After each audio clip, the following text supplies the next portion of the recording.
নমস্কার, good morning. Explorer CD চ্যানেলে আপনাদের সকলকে স্বাগত। আবার আজকে প্রশ্ন এবং উত্তর পর্বে আপনাদের সামনে আবার হাজির হয়েছি ডক্টর ত্রিদীপ সরকারকে নিয়ে। আপনাদের যে প্রশ্ন করেছিলেন সেই প্রশ্নগুলোর উত্তর দেওয়ার জন্য ওনার থেকে সময় বার করে আবার আপনাদের সামনে হাজির করেছি। তাহলে চলুন ওনার থেকে আপনাদের প্রশ্নের উত্তরগুলো নিয়ে নিই। আসুন। নমস্কার, আবার চলে এসেছি চন্দনের সাথে। এই যে ভিডিওটা আপনারা দেখছেন এই ইউটিউবে এটা আপনারা দেখতে থাকবেন এবং এই এক্সপ্লোরার সিডি চন্দন যে আমার খুব প্রিয় পাত্র এবং সে হোমিওপ্যাথিতে নিজের চিকিৎসায় লাভবান হয়েছে, ওর নিজের পরিবার, তার জন্য ও হোমিওপ্যাথিতে এতটা ডেডিকেটেড যে এইটার পিছনে সময় দিচ্ছে এবং এর পিছনেই লেগে আছে, তার জন্য মানুষের যাতে চিকিৎসার পরিষেবা ঠিকমতো পায়, হোমিওপ্যাথিতে উৎসাহিত হয়ে আসে, আমাদের হাসপাতালে দেখায় এবং তাদের রোগ নিরাময়ের জন্য ডাক্তারদের কাছে চিকিৎসা নেয়, ওষুধ পায় এবং দূর দূরান্তের লোক আসে। আপনারা নিশ্চয়ই এটা মন দিয়ে দেখবেন। তার জন্য আমি চন্দনের কাছে চিরকৃতজ্ঞ এবং আপনাদেরও চিকিৎসা এবং সুস্থ থাকার জন্য এই ইউটিউব চ্যানেলটা সিডি এক্সপ্লোরার আপনাদেরকে ভীষণভাবে হেল্প করবে। চলুন, আপনাদের কিছু কিছু কোশ্চেন এসছে, যে কোশ্চেনগুলো আমি চন্দনের কাছে শুনেছি সেই কোশ্চেনগুলো আপনাদেরকে আমি এখন দু একটা উত্তর দেবো। সেটা হচ্ছে যে আপনারা অনেকেই প্রশ্ন করেছেন যে এই যে অ্যালার্জি মানুষের একটা হচ্ছে শরীরের ভিতরে নিজস্ব একটা অ্যালার্জি হয়, আর একটা হচ্ছে বাইরের দিক থেকে কোনো ডাস্ট, কোনো অ্যালার্জিক পার্টিকেল যদি আমাদের শরীরের স্পর্শে আসে বা শরীরের ভিতরে যায় তখন বিভিন্ন ধরনের অ্যালার্জির উপসর্গ হয়। চোখ লাল হয়ে যায়, মাথা চুলকায়, গায়ে র্যাশ বেরোয়, সর্দি লাগে, অ্যালার্জিক রাইনাইটিস হয়, পেশেন্টের অসুস্থতা চলে আসে এবং জ্বরও পর্যন্ত হতে পারে। সুতরাং অ্যালার্জি টেস্ট করলে দেখবেন আপনারা কয়েকশো খাদ্য এবং বিভিন্ন ধরনের ডাস্ট থেকে অ্যালার্জি হচ্ছে, শরীরের উপসর্গ আসছে, চুলকাচ্ছে, র্যাশ বেরোচ্ছে, সেগুলো আপনাদেরকে বলবে ডাক্তাররা।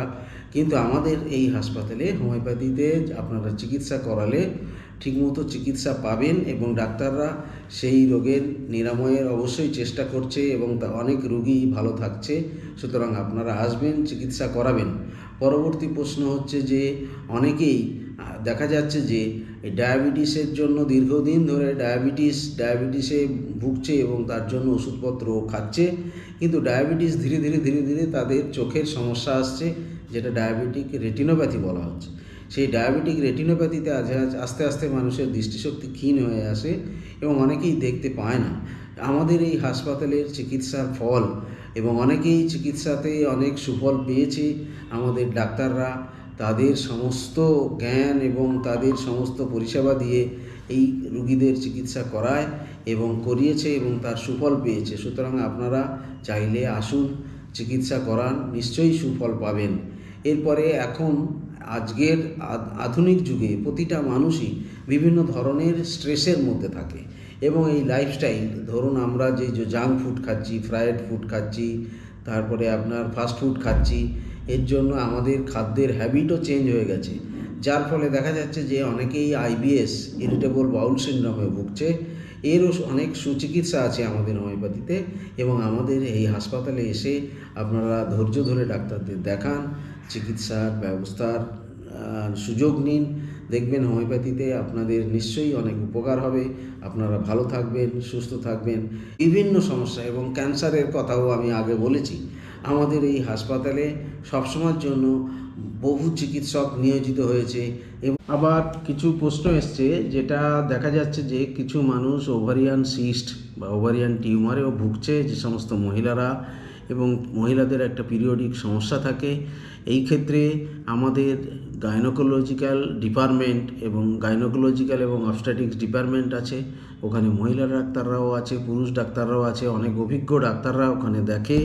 বিভিন্ন মহিলারা দূর প্রান্ত থেকে আসে এবং এই ওভারিয়ান সিস্ট বা ওভারিয়ান টিউমার্স এবং মহিলাদের মাসিক ঋতুচক্রের বিভিন্ন রকমের অসুবিধার জন্য যারা দেখায় এখানে এসে, তারা অনেকেই সুফল পায় এবং মহিলা ডাক্তাররা এবং পুরুষ ডাক্তার সবাই আছে এখানে এবং বিভিন্ন চিকিৎসার জন্য সুব্যবস্থা আছে এবং অভিজ্ঞ ডাক্তাররা এর চিকিৎসা করায় এবং বিভিন্ন ধরনের ডায়াগনোসিসের ব্যবস্থা আছে, টেস্ট করানোর ব্যবস্থা আছে। আপনারা মহিলারা, বিশেষ করে মায়েরা, বোনেরা প্রত্যেকেই আসবেন, এই চিকিৎসার হোমিওপ্যাথিতে চিকিৎসার সুফল পাবেন, চিকিৎসার সুযোগ নিন। আপনারা অবশ্যই সুস্থ থাকবেন, ভালো থাকবেন, এটা আমি বারবার বলেছি এবং এখনও আমি এটা আপনাদেরকে বলবো। আপনারা এক্সপ্লোরার সিডিটা বারবার দেখবেন, যেটার জন্য আমি বলেছি চন্দনের কাছে আমি সত্যিই কৃতজ্ঞ এবং মানুষের উপকারের জন্য ও সবসময়ের জন্য লেগে রয়েছে এর পিছনে। নিজের সমস্ত কিছু ধ্যান জ্ঞান এই হোমিওপ্যাথির উপরে বিশ্বাস রেখে ও আজকে এই এক্সপ্লোরার সিডিটা আপনাদের সামনে তুলে ধরছে বারবার। আপনারা অবশ্যই মন দিয়ে শুনবেন এবং আসবেন, আমাদের হাসপাতালের সুচিকিৎসা পাবেন। তো আরেকটা সবাই প্রশ্ন করছে, আপনি প্রাইভেটে কোথায় বসেন সেটা আমার হাসপাতালের উল্টো দিকে সল্টলেক হোমিও সেন্টার, আমার ওখানে এখন চেম্বার আছে। আমি মঙ্গল বৃহস্পতিবার সকাল দুপুর 12:30 থেকে 2টো অবধি বসি। আপনারা আসলে ওখানে আমার সাথে কনসাল্ট করতে পারবেন। সুতরাং চন্দন, ওই চেম্বারের আমি বলেছি যে ডিটেলসটা দিয়ে তুমি ইউটিউবে তুলে ধরবে, তাহলে মানুষের সেটা অবগত হবে এবং মানুষ চাইলে আমার সাথে যোগাযোগ করতে পারবে। তারা অবশ্যই বলবো আমি প্রত্যেকেই যাতে আমার হোয়াটসঅ্যাপে যোগাযোগ করে, কারণ আমি সারাদিন নানান পেশেন্ট নিয়ে ব্যস্ত থাকি। আপনারা আমার সাথে হোয়াটসঅ্যাপে পাঠাবেন, আমি চেষ্টা করব আপনাদেরকে সঠিক পথ দেখানো এবং হোমিওপ্যাথি চিকিৎসা যাতে পান সঠিকভাবে, সেটাও আমি আপনাদের সামনে তুলে ধরব। এবং পরবর্তী ভিডিওগুলো আপনারা খেয়াল করবেন। আজকে আমার হাতে আর সময় নেই, কিন্তু আমি বলেছিলাম পেশেন্ট ছাড়াও আমি সময় বের করে, চন্দন যেহেতু আমাকে রিকোয়েস্ট করেছিল, আমি সময় দিয়েছি। সুতরাং আপনারা অবশ্যই ধৈর্য ধরে পরবর্তী ভিডিওর জন্য অপেক্ষা করবেন এবং পরবর্তী ভিডিওতে আপনাদের সমস্ত প্রশ্নের উত্তর আমি দেব। নমস্কার। তাহলে শুনলেন। আর আপনাদের কাছে আর একটা প্রশ্ন রাখছি, আপনারা যারা ডাইরেক্ট সরাসরি ইউটিউবে লাইভে আসতে চান তারা আমাকে কমেন্টসে জানাবেন। আমি তাহলে ডাক্তারবাবুর থেকে সময় নিয়ে লাইভে একটা প্রোগ্রাম করব আপনাদের সঙ্গে। আপনারা অবশ্যই কমেন্টস করবেন আমাকে। তাহলে আজকে এই পর্যন্ত। আর অবশ্যই আমার ট্র্যাভেল ব্লগগুলোকেও একটু সাপোর্ট করুন, একটু ভালো করে দেখুন। বাই বাই, দেখা হচ্ছে নেক্সট ভিডিওতে। নমস্কার, ভালো থাকবেন।